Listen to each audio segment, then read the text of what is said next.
Now, you'll know that we've been talking a lot about courage as one of our values as a school of late.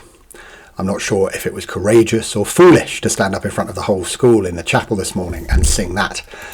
Equally, it felt pretty brave to be singing it alongside our Director of Music, Mr. Nichols, and the legend that is Mr. Sackett.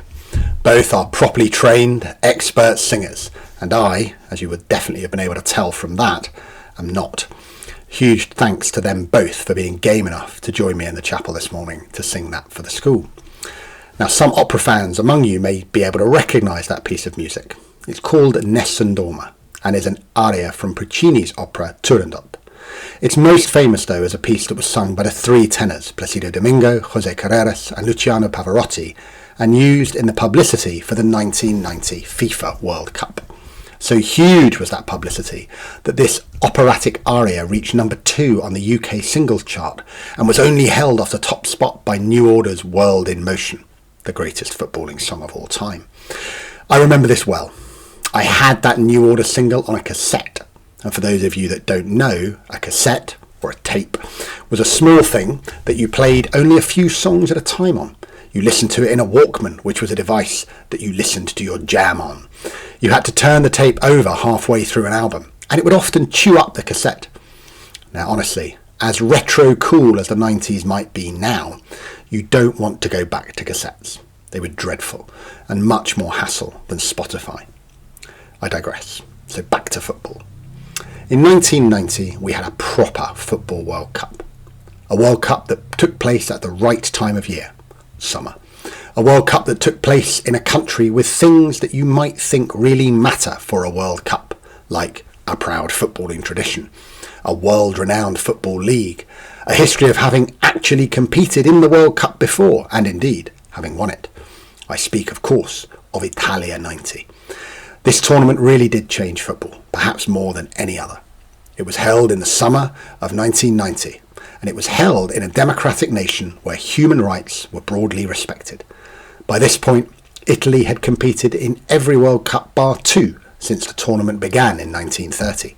They'd won the tournament 3 times in 1934, 38 and 82. They've won it once since in 2006.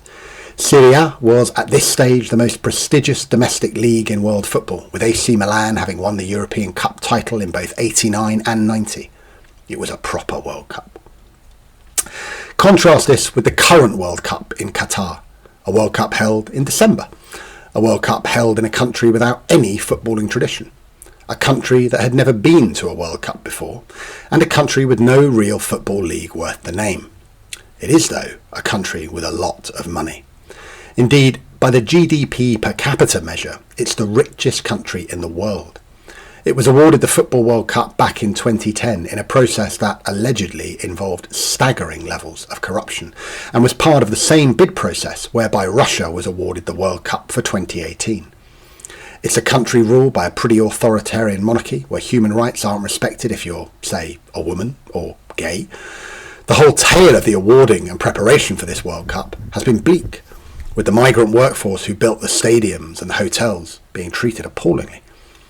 Qatar have undoubtedly engaged in a now quite trendy process of sports washing. That is, using a major international sporting event to heighten their profile on the world stage and to make people look away from their significant and very real flaws as a nation, and instead to look at the shiny footballing haven they've created in the desert. It doesn't really feel like a proper World Cup. However, there's one way in which this World Cup has felt very proper. England are out, without having won it, or even having made the last 4. It's been fascinating watching the public mood and the level of quiet hope and expectation that has existed. I had a conversation with a younger member of staff last week, and the question was asked, is it coming home? They, with a youthful naivety, claimed that yes, it is, and there's no reason why it couldn't. I, with the wisdom of years, stated, of course not. There's no way it's coming home. It gives me no pleasure to be proven right, but on Saturday night I was, France overcame England and Harry Kane missed a decisive penalty that would probably have taken the match to extra time, where surely the strength in depth on England's bench would have seen them through to a very winnable semi-final. Harry Kane joins the list of failed England penalty takers. Those men who, when the pressure was on in the big match, failed. Stuart Pearce and Chris Waddle were part of the England team at Italia 90. In the semi-final penalty shootout against West Germany, Pearce had a penalty saved and Waddle sent one soaring over the bar. Pearce is quoted as saying, "The walk back to the centre circle was a nightmare, as the first onrush of tears pricked at my eyes." Imagine that feeling, knowing that most of the world, and certainly everyone you know, has watched you fail dramatically at your job. Famously, 6 years later, Stuart Pearce gained some redemption in Euro 96, scoring a penalty in the shootout with Spain and again in the one against Germany. Look up his celebrations on YouTube. It clearly meant a lot to him. However, despite Pearce's redemption, England lost that penalty shootout again to Germany. And the man who missed the decisive penalty was Gareth Southgate, the current England manager. Gareth Southgate famously failed in 1996, and he's failed again in the last few days. If you look at the failures he's accrued, then it seems pretty brutal. As England's manager, his team have been knocked out of this World Cup in the quarter-final. The last World Cup, they went out in the semi-final, and in between they lost the European Championship in the final in 2021. As England manager, he has a win percentage of 61%, and he's lost 17% of his 81 matches in charge of the national team. As England manager, you have one job: win your games. It doesn't really matter whether you win ugly or win stylishly. You're judged on your win-loss ratio and your ability to deliver in big tournaments. So, is Gareth Southgate a failure? And what does failure mean? Think about the word failure. It's a very brutal word, and I would argue that we should try never to use it to describe a person, as I've just done. Why? Well, no one can be described as a failure. Gareth Southgate's team has failed, but that doesn't make him a failure. He's still an incredibly successful coach, the third most successful coach in the English national team's footballing history, and he's crafted a young team into a group of players who are clearly in the top tier of footballing teams in world football. There is no football manager ever who hasn't lost a single game, and we wouldn't describe the greatest managers ever as failures. If we reframe the language we use, then we can begin to feel a little differently about the whole concept of failure. Everybody fails at some point in their life. Failure is a good thing. Now, if you ask Harry Kane, he'd probably disagree with me on this right now, but in time, we don't know what that failure will lead to. What's this got to do with school? Shouldn't school be about helping you to succeed and actively trying to help you avoid failure? Absolutely not. Schools where students are continually successful are never helping those students prepare for real life.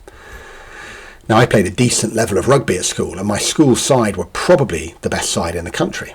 We didn't lose a match for years. We were Rugby World's team of the season, and we were untouchable in the UK.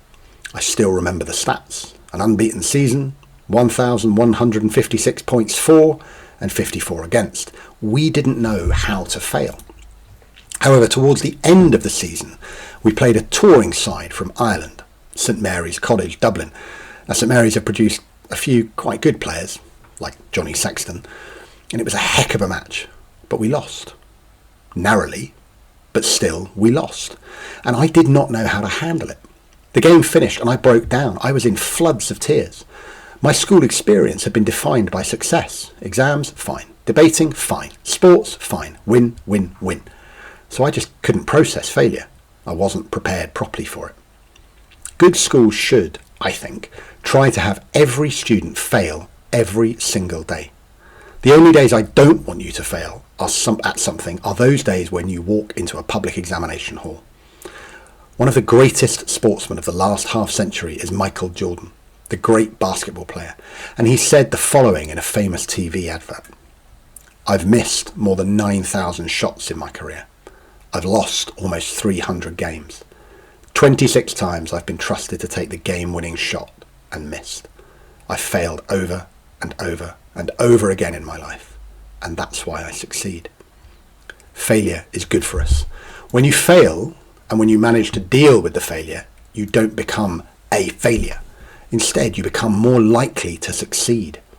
If you fail at something, then you have probably pushed yourself outside of your comfort zone.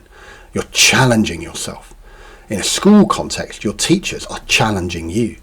If you can handle your failure, then you're beginning to take some responsibility for it.